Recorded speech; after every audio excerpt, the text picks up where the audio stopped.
Hello, everyone, and welcome to Park City Dispatch, Episode 5 with Terrence and Joey. You really had to throw that I had to. for dramatic effect. Yes. Terrence and Joey here to talk about our day. As you can see, we are Scarves, of wearing course. scarves. We had our first and only swag event Yes. today, and so we'll get to that. Well, actually, we can lead off with that. Yeah, let's talk about how we went to this gifting suite, Echo Hideaway, today, where we got led around like we were VIPs and Pictures taken. We took pictures on a carpet. So yes, pictures on a carpet, not a red one, but a carpet.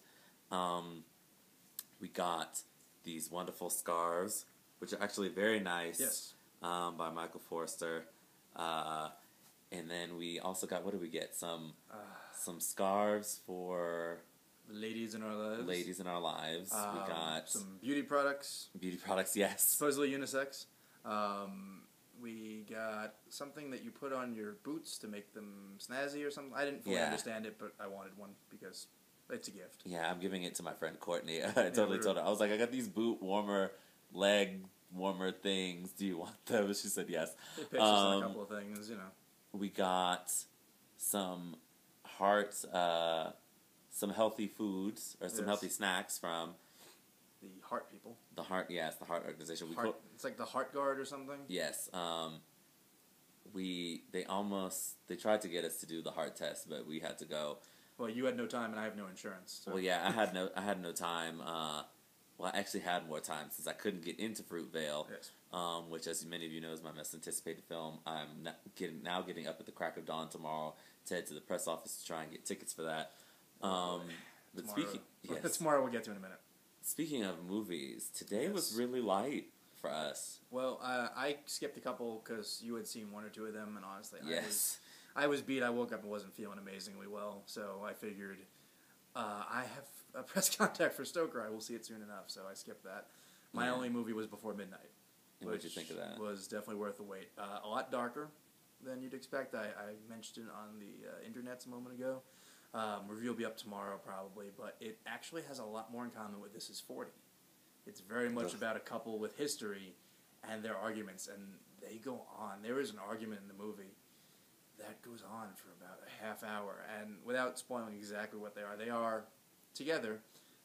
It has been about 10 years, and they do have long conversations. It is in the style of the last movie, but they're looking back a lot as opposed to looking forward. Interesting. It's interesting. It's very interesting.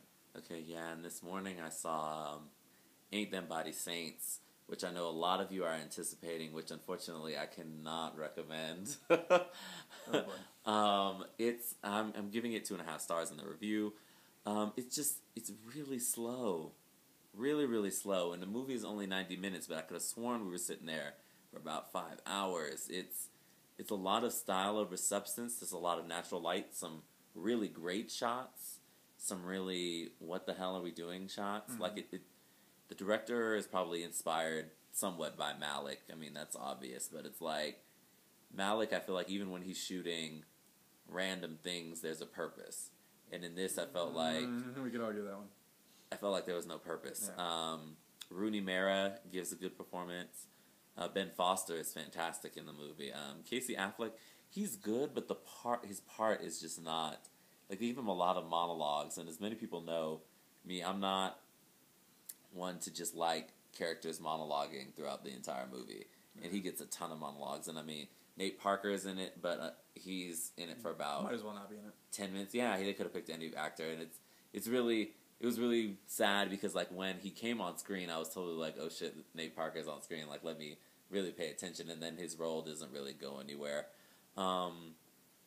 But yeah, I mean, tomorrow is the day. Tomorrow we are seeing 5 movies apiece. Well, I might be seeing 4. 4 to 5. I think I'm skipping 1 so that I'm spontaneous. We have an early morning premiere. Yes, we are trying to get. I will be in line at the press office at 8 o'clock in the morning to get tickets to Fruitvale, and then after that, flying to The Necessary Death of Charlie Countryman. The Eccles to see The Necessary Death of Charlie Countryman. With the other option being the East, but I'm pretty sure we're both doing Charlie Countryman. Yeah, and then I will be going to see Pit Stop. I will be going to see The Spectacular Now, which is just got bought and is a hot item. So I'm hoping that's good. And then we'll be seeing. Well, I have another one before that. Yes. I am going to see then Prince Avalanche, the David Gordon Green two-hander with Emile Hirsch and Paul Rudd. I'm hopeful for that one as well. But then we meet up. And then we're seeing Upstream Color, Which is exactly what you want your fourth movie of the day to be. Oh my God. Yeah, this is going to be interesting seeing a Shane Carruth sci-fi mind bender, as people are calling it right now. Oh, I've heard people say it's a poem.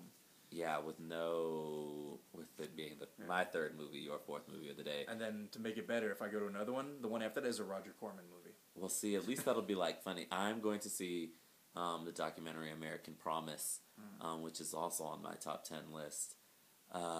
Things get lighter after that. Very excited to go see that one. I'm dreading it being at 9 p.m. though. That's going to be tough. Oh, we also got one other thing. What other thing do we have? We went to a party, and the coasters were pictures. We went to, we totally just got back from my girlfriend. Terms and Conditions May Not Apply, their party that they had, and they had... Vote for me. They had pictures of everybody, like Facebook pictures of everybody hanging around the room, basically to sort of tie in with the theme of the documentary, and they also had posters of us, and that's what you just saw. Well, you gotta forget, I went to the bathroom. You were in the bathroom, yes. There's a bunch of pictures on the wall.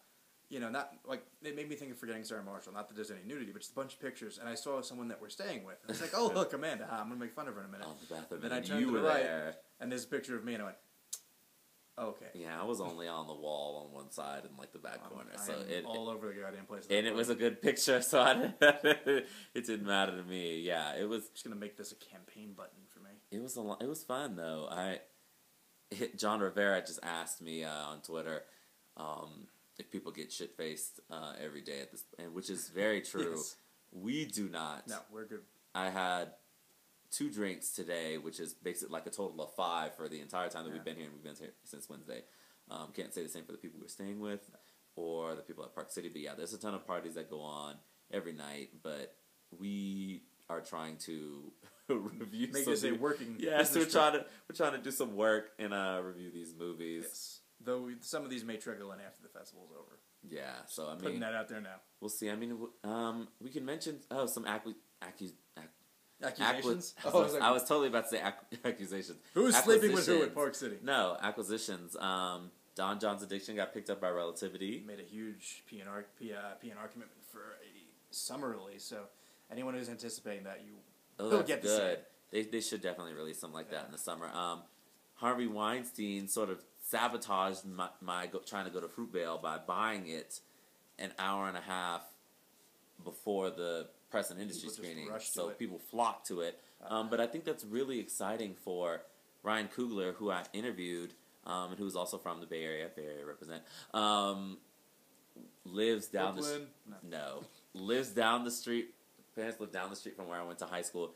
It was really cool, like getting to meet him and sort of seeing that his film is getting picked up by Harvey. Now that's either a good or a bad thing, because Harvey can either hold this movie and just screw it over, or he can release it in prime time for Oscars, which it'll be interesting to see. We also saw, I believe, Spectacular Now got picked up by A24, which is a new Brewery thing, but they're supposedly very aggressive, so that could be good.